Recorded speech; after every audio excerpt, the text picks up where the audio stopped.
Halo, perkenalkan nama saya Novita Lelatul Khalifah, biasa dipanggil Novita. Saya dari Pendidikan Bahasa Perancis, Fakultas Bahasa dan Seni, Universitas Negeri Semarang. Nah, pada kesempatan kali ini, aku akan bahas tentang dunia pendidikan. Secara aku kuliah di bidang keguruan, jadi nantinya aku akan menjadi seorang guru, seperti itu. Nah, kalian masih ingat nggak sih ada berita viral, video viral, yaitu seorang guru yang mengajar komputer dari Ghana yang bernama Richard Appiah Akoto. Nah, siapa dia? Dia itu adalah seorang guru dari Ghana yang mengajar di suatu sekolah, mengajar komputer ya. Nah, waktu dia mengajar itu, dia menggunakan metode yang tidak biasa dari biasanya. Dia itu menggambar layar komputer lengkap dengan toolbarnya untuk mengajarkan Microsoft kepada murid-muridnya. Nah, hal ini dilakukan oleh Richard Appiah Akoto karena kurangnya infrastruktur yang ada di sekolah tempat dia mengajar berupa misal laptop atau komputer itu tidak ada. Hanya ada satu komputer dan laptop milik dia itu rusak, jadi tidak bisa mengajarkan tentang Microsoft kepada murid-muridnya. Nah, akhirnya dia menggambarkan layar komputer di papan tulis jadi besar, lengkap dengan toolbarnya untuk mengajarkan kepada murid-muridnya tentang Microsoft itu sendiri. Dan ternyata metode yang digunakan oleh Richard Appiah Akoto ini berhasil mencuri perhatian Microsoft, sampai akhirnya katanya Microsoft akan memberikan bantuan berupa infrastruktur berupa komputer lengkap ke sekolah tempat dia mengajar. Menurut saya, Richard Appiah Akoto harus melakukan hal tersebut lantaran karena kurangnya fasilitas yang ada di sekolah itu, yaitu hanya ada satu komputer dan satu laptop milik dia yang ternyata rusak dan tidak bisa mengajarkan Microsoft secara langsung menggunakan fasilitas kepada muridnya. Jadi dia harus melakukan itu, menggambar layar komputer dengan toolbar lengkap di papan tulis agar murid-muridnya itu tetap bisa belajar tentang Microsoft itu sendiri. Jadi murid-muridnya tidak ketinggalan perkembangan zaman saat ini, tetap mengenal Microsoft, tetap bisa belajar, tetap bisa mengetahui lah, setidaknya mengenal seperti itu. Karena kita tahu ya bahwa Microsoft itu sangat penting di dunia sekarang, bahkan dunia yang akan datang akan sangat penting karena Microsoft itu sangat mempermudah pekerjaan seseorang. Dan mungkin Richard Appiah Akoto juga berpikir bahwa murid-muridnya tidak boleh gegap teknologi gitu. Walaupun keterbatasan yang ada, dia tetap berupaya untuk memberikan yang terbaik, memberikan pengetahuan teknologi kepada murid. Nah, menurut saya apa yang dilakukan oleh Richard Appiah Akoto itu sudah tepat. Sebagai hakikatnya sebagai seorang manusia yang bergerak di dalam ranah pendidikan, Appiah Akoto ini sudah berupaya untuk memberikan pengetahuan, memberikan pengenalan dan pengajaran terhadap murid-muridnya tentang Microsoft itu sendiri, tentang teknologi seperti.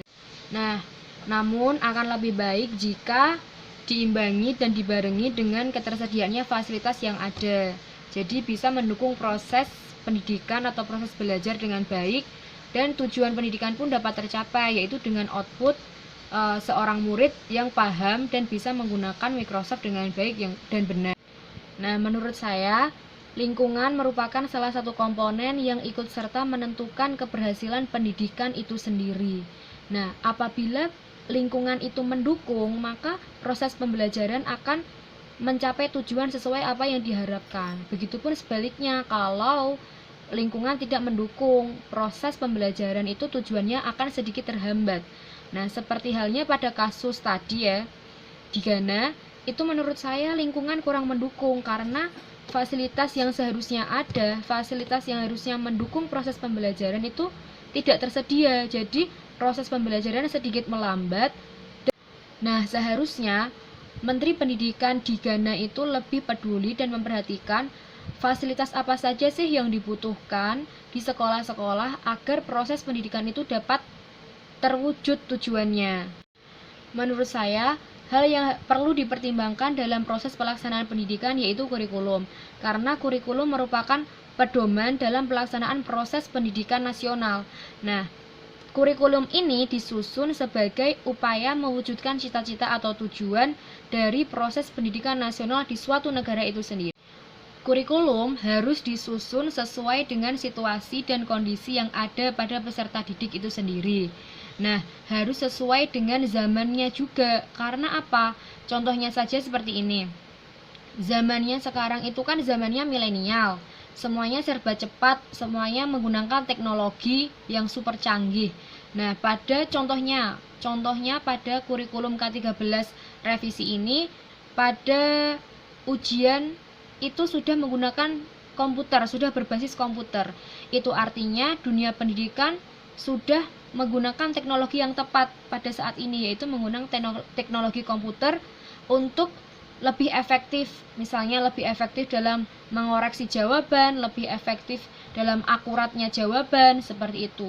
Selain itu, dengan menggunakan komputer juga mengurangi sampah kertas. Jadi, pohon yang digunakan untuk membuat kertas itu penebangannya sudah semakin dapat diatasi. Pendidikan merupakan hal yang sangat penting di dunia ini. Semua orang setuju bahwa ilmu pengetahuan merupakan hal yang paling dibutuhkan setiap insan di muka bumi.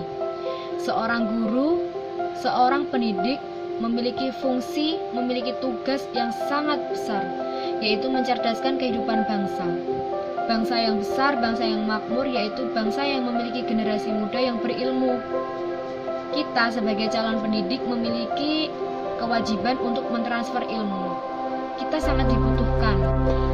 Jadi mari berproses bersama, mempersiapkan diri menjadi pendidik yang sesungguhnya, karena kita semua berharap bahwa semoga pendidikan di Indonesia menjadi lebih baik dan kita menjadi pendidik yang mampu mengantarkan generasi muda menjadi pemimpin bangsa yang berhasil. Sekian dari saya, kurang lebihnya saya mohon maaf. Assalamualaikum